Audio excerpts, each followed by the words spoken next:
and its carbon emissions. In other words, richer people tend to cause more emissions. So the key to fixing climate change is simply for the world's richest to cut back on their extravagant lifestyles, right? While this would help, it wouldn't make the problem go away. This is because 63% of global emissions come from low to middle-income countries. Countries where most people are not living extravagantly but are trying to escape poverty at worst and achieve a comfortable lifestyle at best. The unfortunate reality is that currently, escaping poverty and becoming middle class creates unavoidable emissions. So asking developing countries to cut emissions just looks like an attempt to keep them down. It's very hard to argue that a region should protect their primeval forests and spend money on solar panels instead of burning wood when it can't meet basic needs for significant parts of its population. But cutting back is not a popular demand, especially if the countries making these demands got rich by causing environmental damage in the past. So for billions of people, more emissions are a good thing, personally. When we forget about this, we tend to propose unworkable solutions. Take concrete. 8% of CO2 emissions are released by the concrete manufacturing industry. Okay, cool. Stop using concrete, right? But right now, concrete is also a cheap and easy way for growing populations in developing countries to build affordable housing. And there are many examples like that. Even rich countries aren't immune from disagreeing about rapid climate change solutions. Banning coal, gas and oil from the energy mix is slowed down by heated discussions about what should replace them. Citizens can be strictly against nuclear power, but also oppose wind or solar infrastructure in their backyards. In principle, all of these issues can be overcome, but there are things we don't currently know how to overcome. The most problematic one is food. Emit or die. We will soon need to feed 10 billion people, and we don't know how to do that without emitting greenhouse gases. Because of the nature of modern food production that requires fertilizers or manure, it's impossible to have zero emissions food. Rice alone emits so much methane each year that it practically equals the emissions of all the air traffic in the world. What's worse is that the foods we like the most emit the most. 57% of food emissions come from animal-based foods, although they make up only 18% of the world's calories and 37% of its protein. And as people across the world grow richer, they want more meat. Traditional diets in most cultures were primarily plant-based with a little meat on top. But with the rise of industrial-style meat production and factory farming, meat has become a staple food, a regular indulgence in developed countries and a symbol of status and wealth in developing countries. Today, about 40% of the world's habitable land is used for meat production in some form or another, the size of North and South America combined. This is land we could otherwise allow native ecosystems to regrow, like forests in the Amazon, and suck carbon out of the atmosphere, but instead, most of it is used to feed animals. The available solutions are uniquely able to make everybody on the political spectrum, rich or poor, unhappy. Meat is highly emotional, and there are a lot of whataboutism arguments floating around, like comparing it to the worst sources of emissions. In the end, it's pretty simple. Eating less meat alone won't stop climate change, but we also can't stop climate change without eating less meat. The same holds true for other things that are less crucial to our survival, but frankly not realistic to make go away, like air travel, overseas shipping, mining, and the production of devices that play YouTube videos. So what does this mean? Do we need to give up our way of life, and can the poor never achieve it? Can't some technology save us so we can continue to drive our big cars and eat meat every day?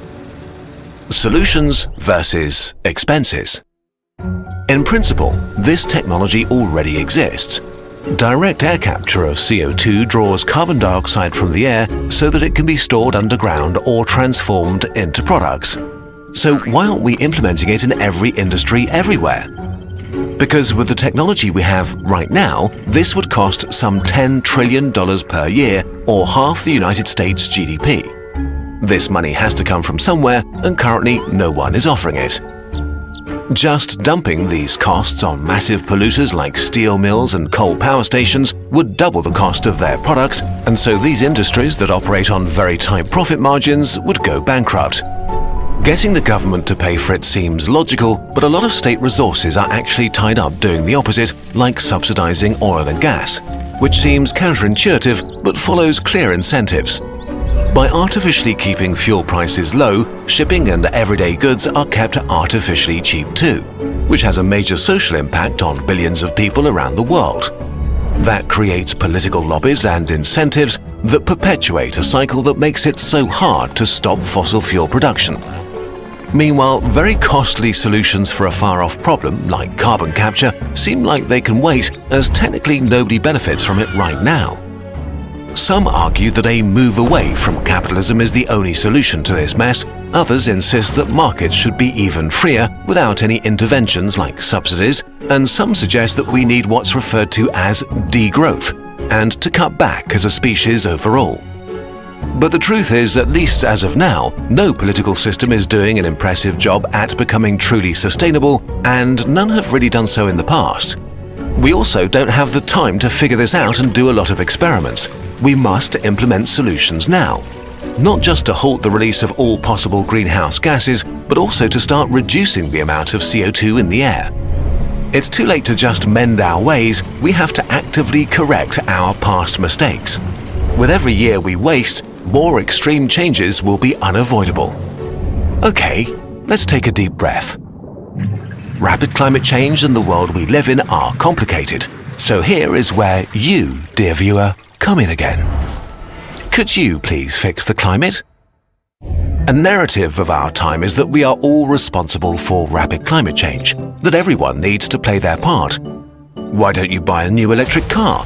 Why don't you replace your gas stove with an electric one? How about you double glaze your windows, stop eating meat, and switch off your lights? Shifting responsibility from the largest carbon emitters to the average person, you, is much easier to do than solving problems. There's an extra bonus if solving rapid climate change sells a new product. If you don't have the money or time for these things, you should feel bad. It's an effective message because it's true. The quickest way to cut CO2 emissions would be if all rich populations on Earth drastically changed their lifestyles and if the people on the rise would not seek to achieve it, favoring the climate over comfort and wealth. If you're able to watch this video, that includes you. But we've just witnessed a global experiment in staying at home, not using transport, and consuming less during the coronavirus pandemic. And all it did was reduce CO2 emissions by 7% for 2020. Asking average people to solve rapid climate change breaks down when we look at the scale of the problem. Personal contributions towards reducing greenhouse gas emissions are nice, but they are dwarfed by the systemic reality of global emissions. The concept of your personal carbon footprint was popularized by the oil producer BP in a 2005 ad campaign. Arguably one of the most effective and sinister pieces of propaganda that still seriously distracts all of us from the reality of the situation. If you eliminated 100% of your emissions for the rest of your life, you would save 1 second's worth of emissions from the global energy sector. Even the most motivated person can't even make a tiny dent. When we put together the dangers of rapid climate change, the scale of emissions and the lack of consensus over how to solve it, the challenge seems insurmountable.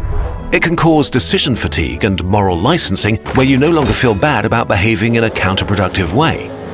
We have struggled a long time with this, which is why this video took us so long to make. So, what can you actually do? There are many different takes, and they are passionately discussed. We don't know who's right, so we can only offer you the Kurzgesagt perspective and opinion. Opinion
Germs are the one thing I won't carry.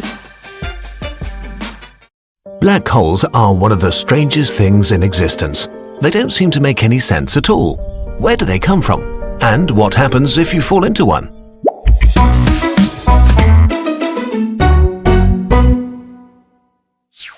Stars are incredibly massive collections of mostly hydrogen atoms that collapse from enormous gas clouds under their own gravity.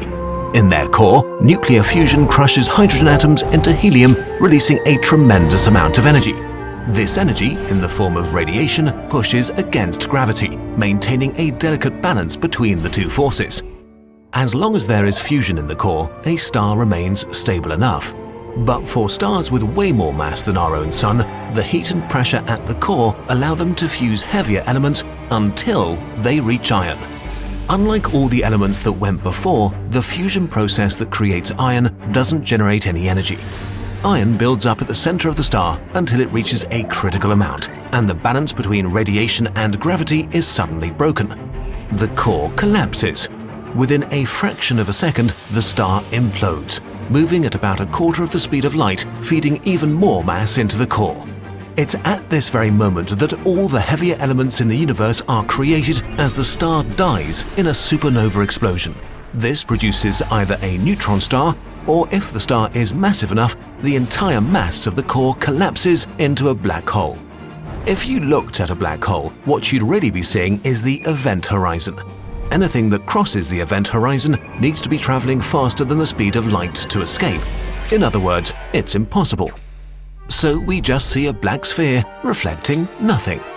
But if the event horizon is the black part, what is the whole part of the black hole? The singularity.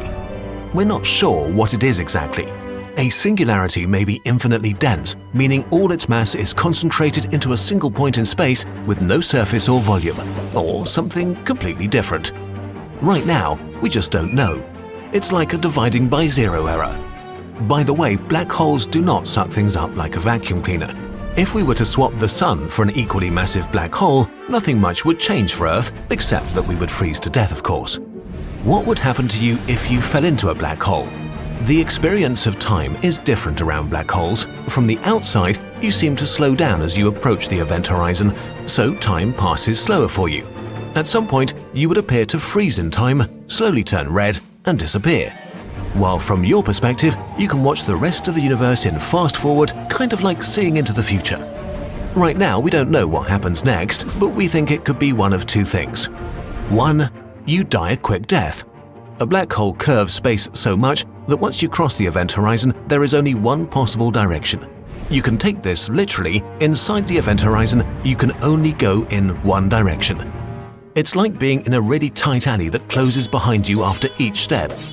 The mass of a black hole is so concentrated, at some point even tiny distances of a few centimeters would mean that gravity acts with millions of times more force on different parts of your body.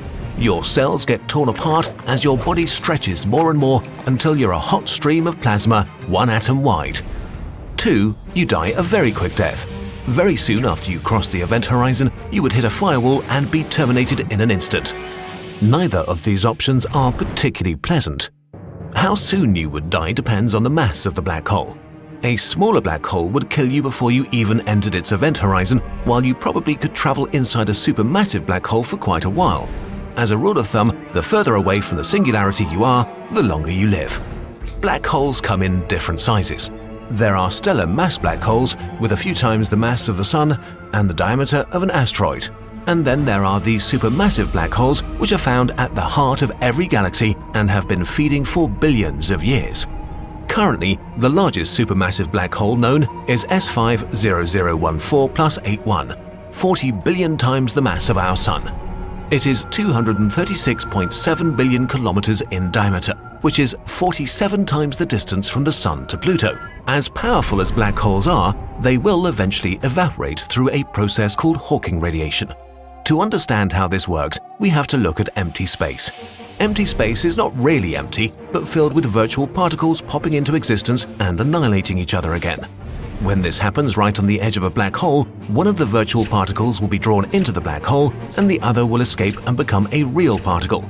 so the black hole is losing energy. This happens incredibly slowly at first and gets faster as the black hole becomes smaller. When it arrives at the mass of a large asteroid, it's radiating at room temperature. When it has the mass of a mountain, it radiates with about the heat of our sun, and in the last second of its life, the black hole radiates away with the energy of billions of nuclear bombs in a huge explosion. But this process is incredibly slow. The biggest black holes we know might take up to a googol years to evaporate. This is so long that when the last black hole radiates away, nobody will be around to witness it. The universe will have become uninhabitable long before then. This is not the end of our story. There are loads more interesting ideas about black holes. We'll explore them in part 2. A big thanks to Fraser Kane for help with this video. By the way, we've made some Kurzgesagt wallpapers in 4K for different screen sizes. You can get them on our Patreon page, which also helps us to make more videos. Like this December, the first month ever with 3 videos.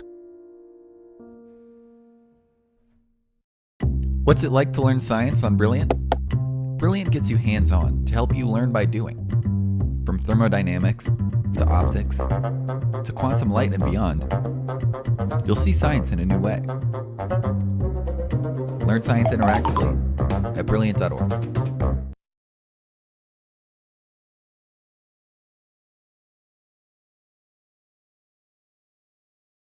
At the time, my schizophrenia delusions and hallucinations were full-blown. I thought people were out to get me. I thought most people were against me, including my parents. I knew I needed a change. I learned about injections as a treatment option and decided to give it a try. With my schizophrenia symptoms now under control, I finally gave up fighting against those who were trying to help me, and I began to see my parents as allies in my fight. A once-monthly injection can help delay another episode. Could a change in treatment plan make the difference?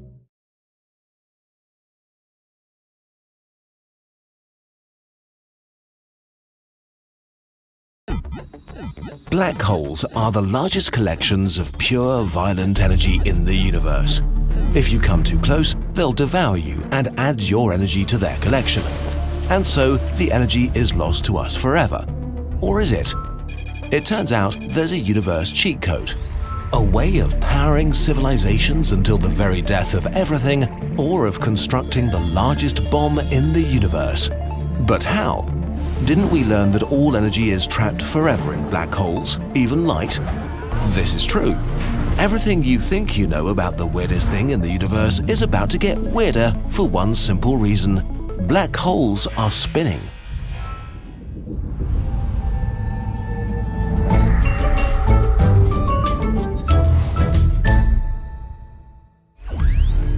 Why black holes spin?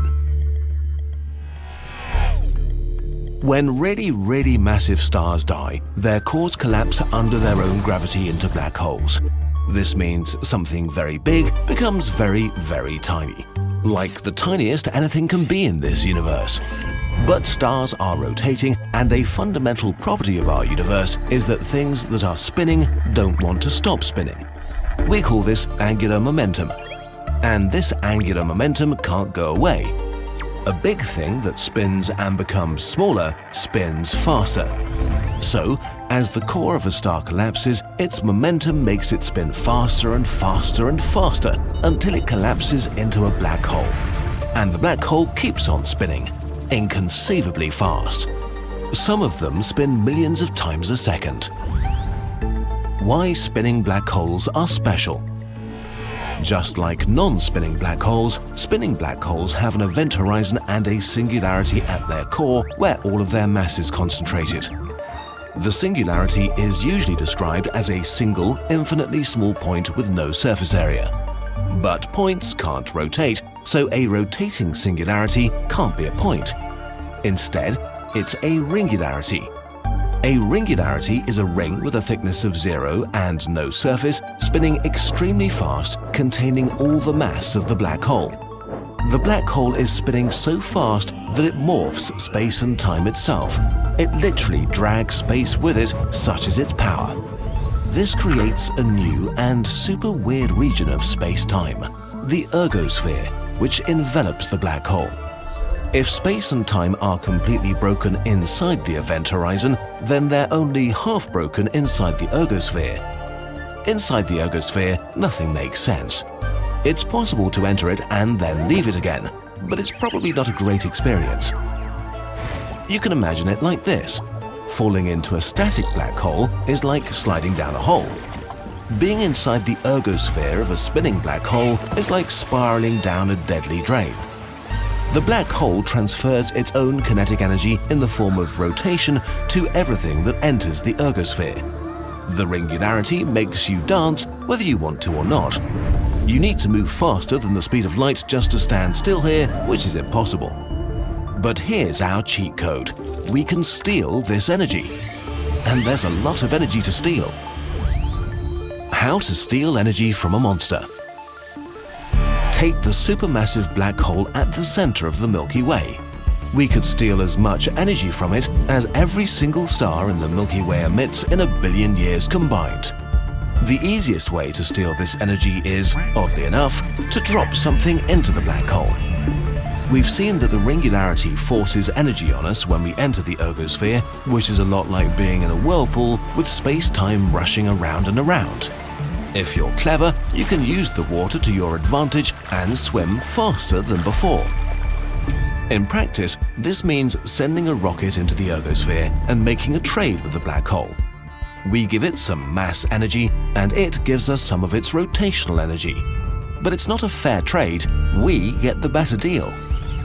Normally, if you fire a rocket, you exchange chemical energy for kinetic energy. This is like pushing yourself forward in a swimming pool. But if you fire a rocket inside the ergosphere, it's like pushing yourself forward in a wave pool. The rotational energy of the waves gives you a much stronger boost than you could get just by pushing yourself. The boost from the rotation of the black hole is so big that you leave the ergosphere with much more energy than you entered it. The black hole gives a tiny amount of its rotational energy to you and slows down a little. Obviously, this requires a lot of food. Fortunately, black holes aren't picky eaters. An advanced future civilization would probably harvest asteroids to drop them into the black hole when they needed an energy boost. But there's an even better way to get energy from a black hole, and oddly enough, it builds the biggest bomb any living thing could ever hope to build. The black hole bomb. We only need 2 things to build a black hole bomb: a fast spinning black hole and a big mirror.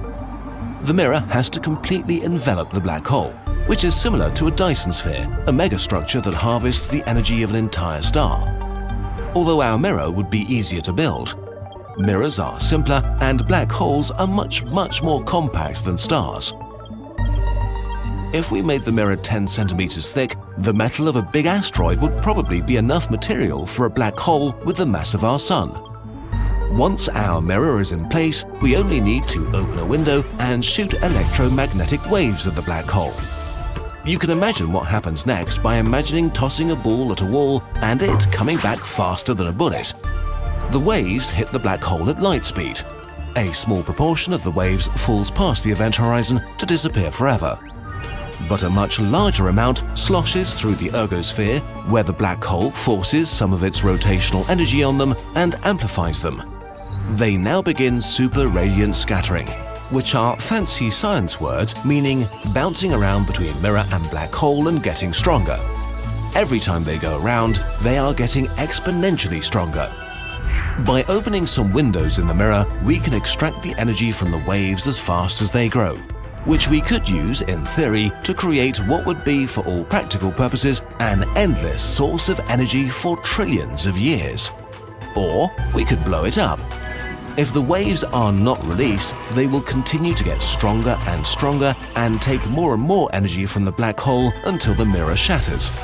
A supermassive black hole would release as much energy as a supernova, making the bomb the largest explosion any living being could ever create. The last home in a dying universe. The beauty of the black hole bomb, the Penrose process, and the super radiant scattering is that they are not science fiction. In the far, far future, this might be the only way to survive in our dying universe. After all the red dwarfs have cooled down and all the white dwarfs transformed into black dwarfs, the universe will turn dark forever. rotating black holes might be the only sources of energy in the entire universe that life could harvest. If so, the last living being in existence might one day end its life around a black hole, which is equally chilling and uplifting. It turns out that even without any light, there are places we can go.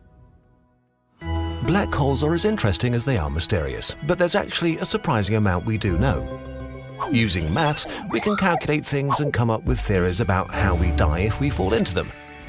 If you're the sort of person who gets excited about maths and calculating these things for yourself, our friends at Brilliant have put together a fantastic black hole quiz to help you get your head around them.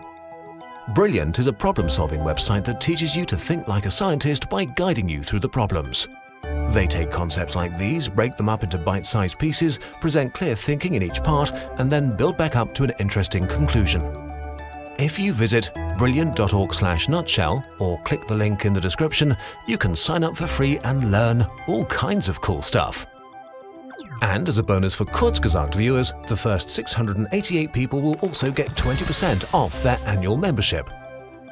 If you want to truly learn about black holes and support Kurzgesagt, this is one of the best ways to do it.